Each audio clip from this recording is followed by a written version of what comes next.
So the resource we're going to focus on in this video is SplashLearn. And the topic we're focusing on today is how to use SplashLearn to teach phonics. So SplashLearn, I feel like, is one of the best resources for giving students fun, engaging, but also research-based and educational online modules and online activities while still receiving a lot of data and feedback about your students' progress. So I'll go ahead and get started. This is just my dashboard. I should say for all the features I've used so far, from my understanding, SplashLearn is completely free, which is extremely useful, especially with how in-depth it is and what a quality program it is. All you have to do is put in a school-affiliated email account to sign up. I used my university one right now, but obviously as a teacher, you should have a school-affiliated email. And you just have to answer a few questions about the grade level of the students you're going to be teaching, and it can set up a classroom for you. You can also integrate with a Google Classroom, which I know is a very popular resource for teachers, so that's also a pretty useful component of this site. So here on the dashboard, you can see just some basic curriculum ideas. That's shown more in depth over here. We'll come back to that later. But over here, there is student activity. So right now we have 2 students in the class just for testing. You can have, I believe, as many students as you'd like in the class, and you can also add co-teachers. But like you can see the last time that they logged in, how many problems they've solved, and how many days they played. So I just logged in today here to test it. So I didn't go very in depth with the number of problems I've answered, but this is a resource for you to have, being able to see students' activity. You can also connect parents. You can send them emails and links to be able to view their students' progress, see what they're working on, that sort of thing, which is really nice. Up here, you have the class code and the class password, which is how students will access the website. You send them the link to the website, however you share information with your students. You can give them the code and the password, and then they'll select their name from a drop-down list. Or you can create student logins, which is maybe a little bit more secure if you have any concerns about students using somebody else's account. But I have used this resource before and I haven't had any problems with that. So since we're using this website specifically for English in this video, I'm going to look over at the English curriculum. And we're going to see about looking at a new assignment. So as you can see, all of the assignments are scaffolded, so in order of what makes sense in terms of learning. The knowledge will build on each other. The different sections for this grade, which right now I have kindergarten pulled up, there's uppercase letters, lowercase letters and sounds, which would be phonics instruction, learning to read words, sight words, and then books and readers. If we just look over at potentially first grade, again, a lot of similar skills, but it goes a little bit in depth with each of those. So as you can see, I've assigned this the letter A, and it's Sound 1 student. And you can also preview what each module is going to look like. And you can also see what Common Core standards it aligns to, which I feel like is very useful if you're trying to build a supplementary curriculum online with whatever you're doing in the classroom. That's really useful for that. In terms of phonics, obviously, we see there's a lot of letter-sound correspondences. There's rhyming words. We have the standard, you can view the description here, that focus on segmenting and blending, which is a skill pertaining to phonics. And it gets really specific with what it's going to ask you to do. So blend 3 letter sounds to read, segment a word into individual sounds. And it kind of goes back and forth to help them strategically build those skills. So you can look through and see all of the different lessons that it offers. You can see middle, beginning, ending sounds. We had the letters, we had sight words that are appropriate to that grade level, and then learning the letters and their sounds. So if we look at kindergarten, some of the other things we might see, again, tracing the letters, and that also teaches you their letter sounds. We have these, learn to read words. Again, a lot of the similar skills, but they're catered more to that grade level, and they're based on a standard for that grade level. If we jump all the way up to second grade, we can see how that might change a little bit and get a little bit more complex. So that is all of the assignments. To give an assignment, you can find your grade, find whatever assignment it is you are wanting to teach. So say your student is struggling with differentiating the U sound, the different sounds that you can make. I have this assigned to one student, so look at the next one. They're learning the letter B. You press assign, and you can select to assign it to every student or specific students, which is useful if you want to differentiate instruction. If you want to cater your lessons to specific skills that students need to build upon, you can do that.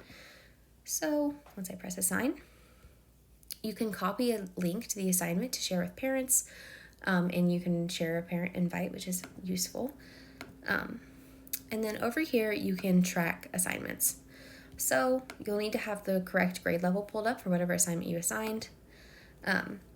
And as it says here, 0 out of 1 students completed. It shows you when you assigned it, and you can click on it to get a little bit more info.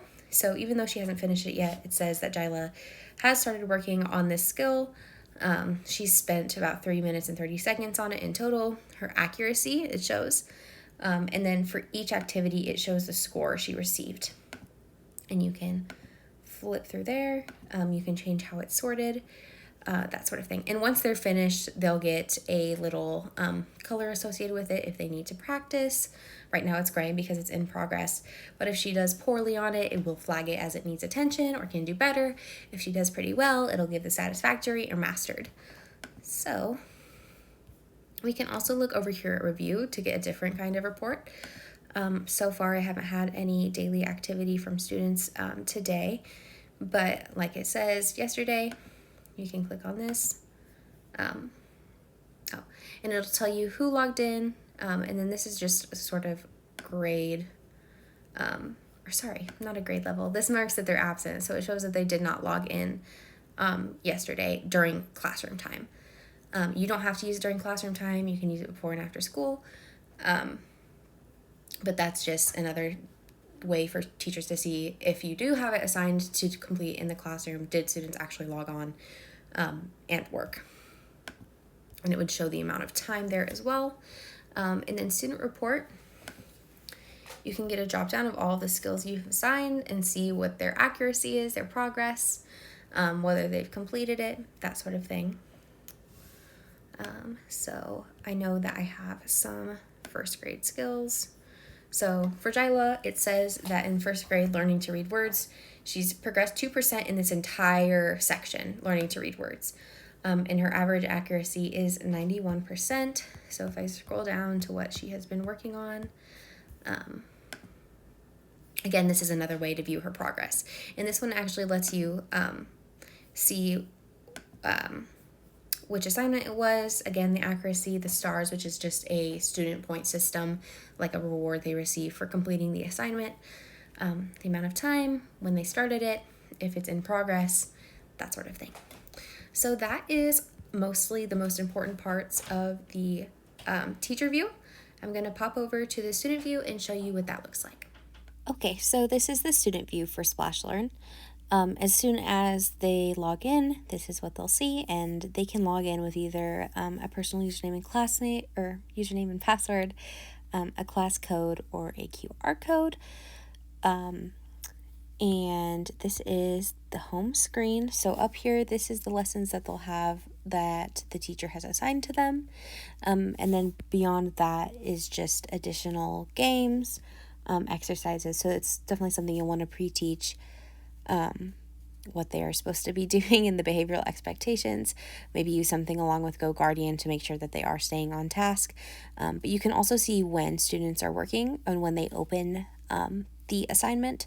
So that's something you can redirect them if it shows that they haven't started their progress for the today. Maybe they're not doing what they're supposed to be doing. So there are ways to keep track of that. And then curriculum just sort of organizes all of the components a little bit easier. The main things they're going to be focusing on are the home and the curriculum. Game zone could be also used in the classroom potentially, something for free time, or just additional learning games, but there isn't a lot of reading targeted games. A lot of it is art, math, logic, and thinking. So for the purposes of this video, we won't be going over that.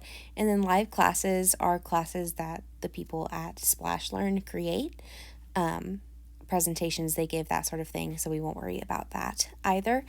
For now, we're just going to look at curriculum. Down here is the learning path. So if students just wanted to work through all of the SplashLearn modules at their own pace, if it was something where you just wanted them to sort of level up as they go, work at their own pace, start them from the very beginning, especially if they're in a lower level grade, kindergarten, first grade. For some reason, if you wanted to do that, you could have them do that. But again, I think the teacher assigned lessons are the best bet. And that can be accessed right here. So you can just tell students to click on the purple button. And then this shows all of the assignments that the students currently have from their teacher.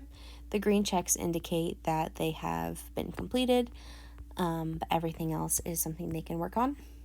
And this is something you can adjust from the teacher view, as I said, to where only certain assignments pop up at certain times. You can adjust the dates so they might not be overwhelmed with everything all at the same time. But for this, I'll go ahead and go down to a new module. This one says reading words with a long A sound. And as you can kind of tell, these lessons or these activities are staggered. So it'll start with how the E works, and then differentiating between words with and without the E, making your own words, making rhyming words, that sort of thing. So it scaffolds the material, which is really useful. So if I click on the first one, this is what it looks like. And it will just open up an activity. Make the word tape. Tap. Tap. So, Tap. Tape. Yippee! Make the word nape. Nap. Nap. Nape. Yippee! Make. So as you can see, that's kind of how the activities work. They're really engaging and have fun audio and visuals that are up to date for students today. And they are educational. They're intentional in how they scaffold and how they present information. Obviously, that was just a short little clip, but obviously they started with just one example. Then they threw in a couple, an example and a non-example, and had students evaluate there. So that is it basically for the student view. Like I said, they will just work through these, and it'll tell them when they're done with each assignment. If they wanted to, they could go through and rework an assignment they already completed if they felt like they needed some extra practice, and things like that. All right, so that was SplashLearn, a really great resource for teaching phonics, as well as things like phonemic awareness. And SplashLearn also goes beyond the scope of reading with mathematics and some other specific subjects such as logic and reasoning, art, that sort of thing. So there's a lot of ways you can use it in the classroom. Obviously, this wouldn't be a substitute for learning, but definitely a very valuable supplement to be able to track students' data, and also for students to receive lessons that are both engaging and fun while also being scaffolded and intentional and instructional. So that was SplashLearn.